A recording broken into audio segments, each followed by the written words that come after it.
Assalamualaikum warahmatullahi wabarakatuh. Saya ada di Universitas Muslim Indonesia. Pada hari ini akan melaksanakan proses pembelajaran.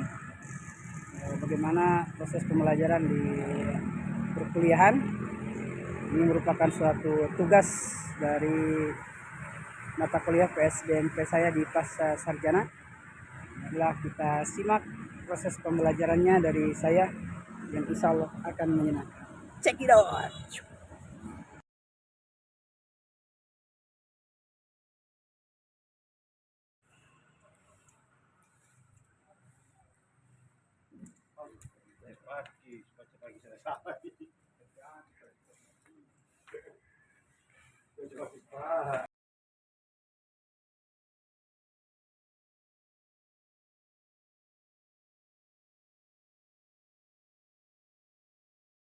Wabarakatuh. Waalaikumsalam warahmatullahi wabarakatuh.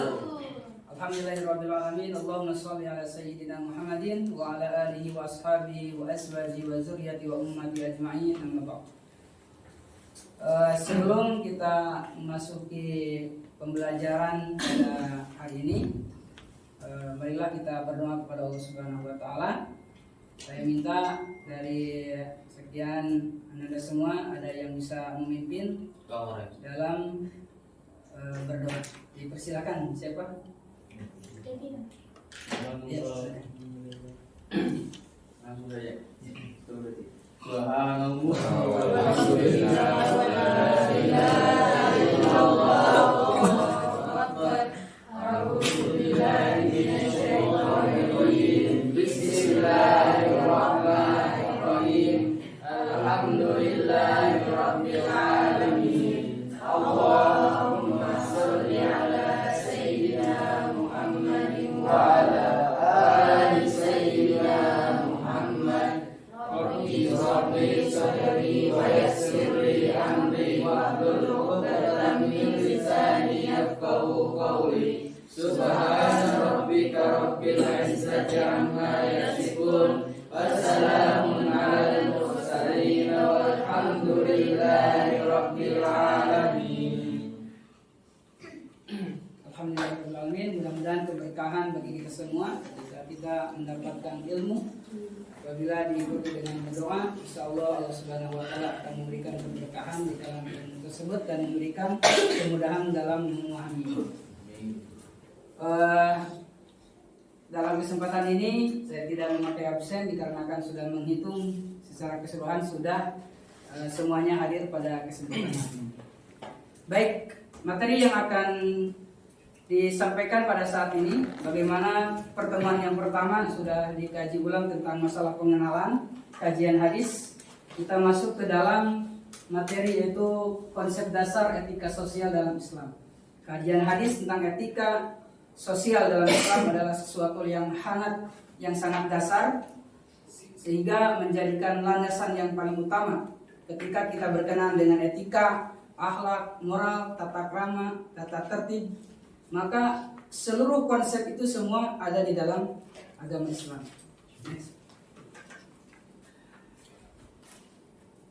Etika sosial merupakan aspek dasar dalam ajaran Islam yang bertujuan menciptakan tatanan masyarakat yang harmonis dan sejahtera. Di sini juga disampaikan bahwa harmonisasi dan kesejahteraan itu adalah sesuatu inti dari nilai-nilai dalam ajaran agama Islam. Secara holistik, secara apa saja, maka agama Islam itu menjadikan sesuatu yang harmonis. Apa yang terjadi dalam kehidupan kita, yaitu adalah tentang bagaimana etika sosial yang ada dalam fenomena pada sekarang ini adalah terutama di media sosial. Dengan media sosial, teknologi yang sangat canggih, digitalisasi yang begitu bisa diakses oleh siapa saja, maka di situ ada nilai-nilai etika sosial yang harus betul-betul kita pahami. Apa yang terjadi pada fenomena sekarang ini? Yang sering terjadi kejelekan atau nilai-nilai etika sosial yang tidak ada. Contohnya seperti dalam media sosial apa?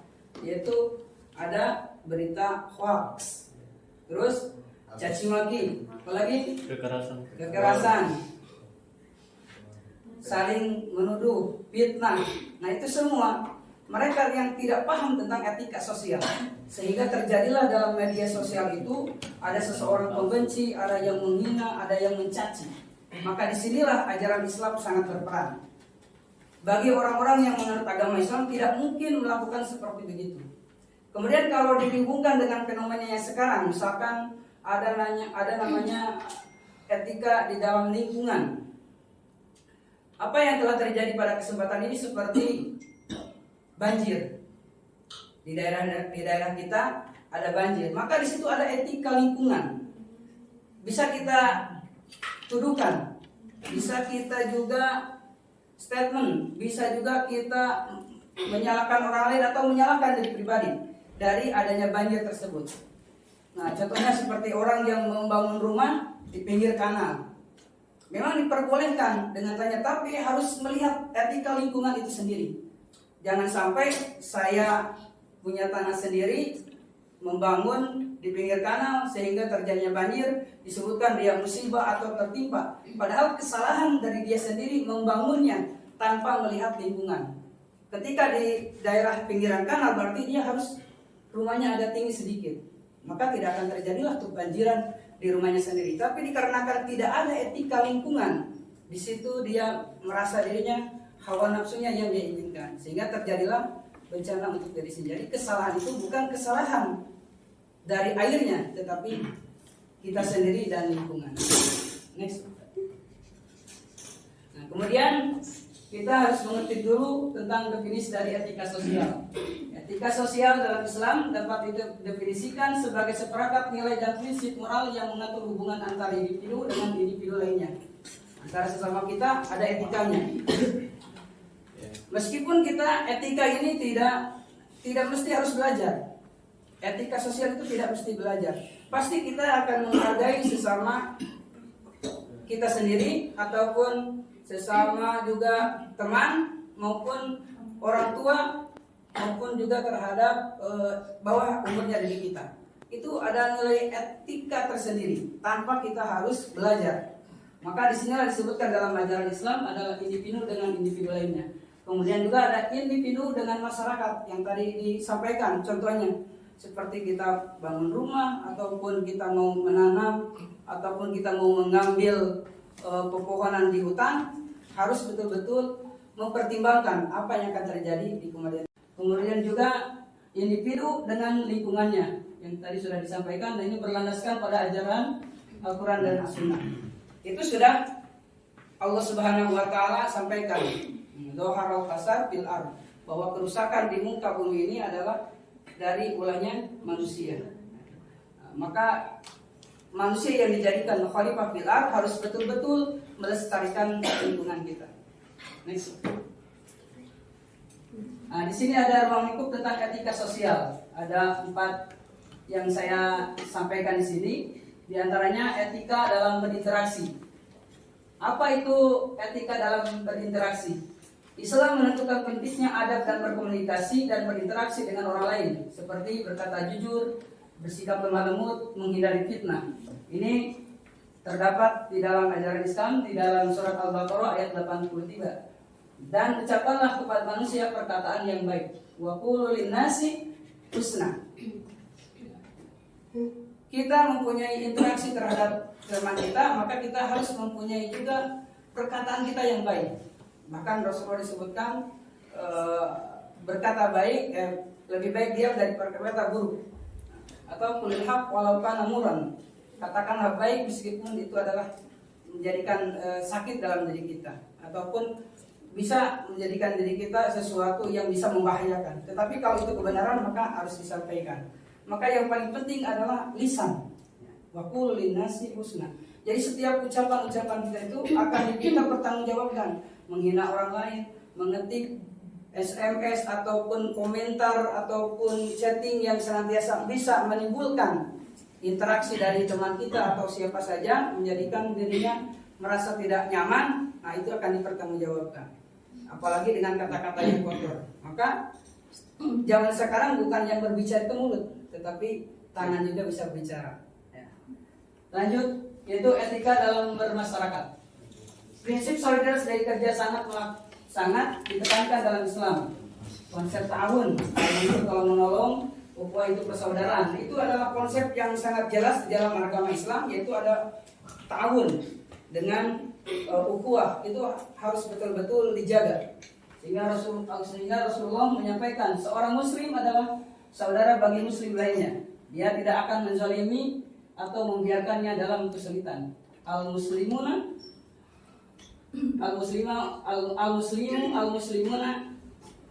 dia tidak akan menzalimi, la yuzlam wala yazlam. Jadi dia tidak akan menzaliminya di orang lain dan tidak akan juga dizalimi oleh orang lain. Nah, itu sebuah bentuk bahwa itu adalah etika dalam bermasyarakat. Tidak mungkin kita menzalimi orang lain. Ajaran Islam itu tidak mungkin.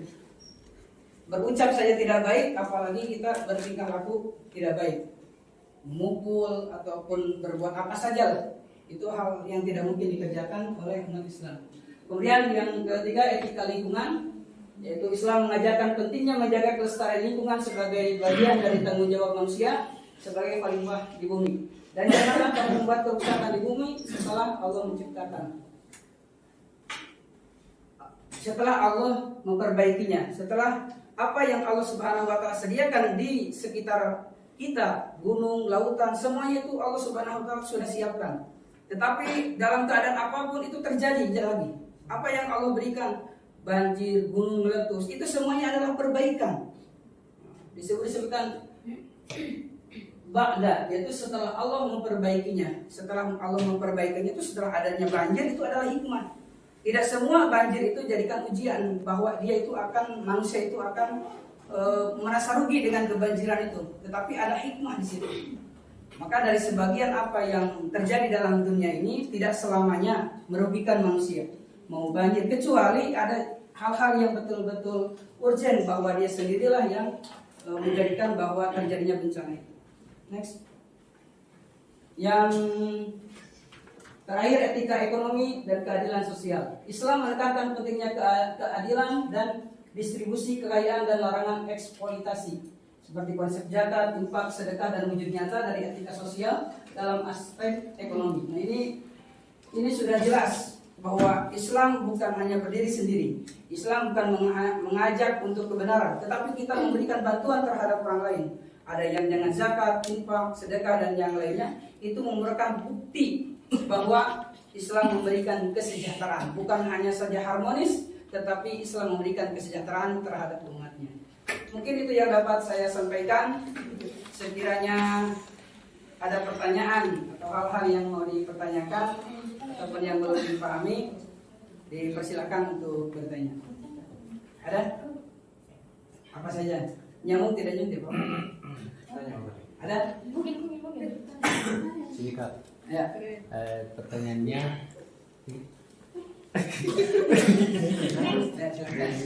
biasa apa yang biasa terjadi, etika yang terjadi yang sering dilanggar dalam lingkungan kampus. Nah, itu adalah hal yang sangat penting ya. Pertanyaan ini yang sangat luar biasa. Dan itu mungkin anak-anak semua pernah melakukannya. Tidak ada satu orang pun yang tidak melanggar dalam tata tertib dalam kampus itu sendiri. Pasti pernah melakukannya. Nah, itu hal yang harus kita berubah. Jangan sampai kita banyak kesalahan itu menjadikan nilai kita jelek, nilai kita turun. Karena seorang dosen itu bukan melihat dari ilmu pengetahuannya saja, tetapi karakter itu sangat menentukan. Meskipun dia seorang pintar, tetapi kalau akhlaknya jelek atau misalkan ucapannya jelek, itu akan menjadi nilai tersendiri. Kalau bahasa saya dulu saya ada nilai kasih sayang. Ada nilai kasih sayang. Ketika meskipun dia tidak mengetahui ilmu pengetahuannya, tetapi kalau sopan santun, tata kramanya baik, hadirnya juga tidak pernah bolos, itu ada nilai tersendiri. Ini itu namanya dulu saya katakan adalah sebagai nilai kasih sayang. Maka nilainya akan baik. Nah, bagi anak-anak sekalian, kita harus merasa diri bahwa merasa diri bersalah itu penting. Jangan merasa diri benar, tetapi merasa diri bersalah. Apalagi ketika kita menghadapi dosen, jangan banyak alasan. Justru dengan banyak alasan, itu banyak poin-poin yang buruk. Apapun kesalahan itu terima. Tidak boleh tidak diterima. harus diterima agar disitulah muncul ada rasa dosen itu meskipun dia dikasih salah tidak banyak alasannya, mungkin ada nilai-nilai tersendiri. Itu mungkin jawaban yang dapat saya sampaikan. Semoga dengan ini semua bisa merenungkan refleksi dari pembelajaran ini, apa yang harus kita lakukan, apa yang tadi disampaikan dalam pertanyaan, baik bagaimana di kampus etika sosial, ketika tadi kita naik juga kan di lantai 2 ada bagaimana cara berkomunikasi dengan dosen. Itu kan tata tertib, itu kan tata krama. Nah, itu adalah sebagian dari etika.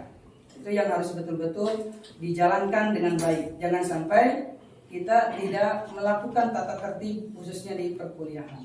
Nah, itu jadilah dari sekarang disiplin. Karena kalau Anda tidak disiplin, nanti punya murid yang tidak disiplin, jangan salahkan murid. Karena dulu kita juga tidak disiplin.